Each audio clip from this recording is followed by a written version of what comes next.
আসা হয়। তারপরে রোহিত কুটকুটিয়া স্যার উনি বাংলাদেশেও গেছেন কয়েকবার। তো ওনার সাথে ওনার হাত ধরে আমরা এখানে আসা আমাদের তারপর দীর্ঘদিন এখানে কলকাতা থেকে একটা চেষ্টা করে রোহিত স্যারের মাধ্যমে আমার মিসেস অলরেডি কনসেপ্ট করেছেন না রোহিত স্যার সচিতনী ম্যাডাম যিনি এখন হাতে সংরক্ষণী সহযোগিতা করেছেন। আসলে এদের আতিথেয়তা এবং এদের ট্রিটমেন্ট ব্যবস্থা অত্যন্ত আমার কাছে খুব ভালো লেগেছেন।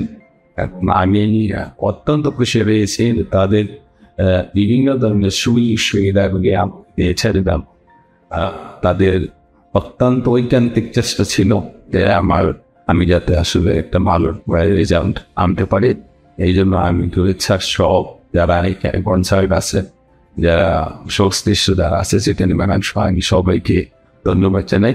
আল্লাহ কিছু জন্য আমি এই প্রতিষ্ঠানের জন্য ছাড়ার জন্য অত্যন্ত আছে দোয়া করি তাদের নির্বাচন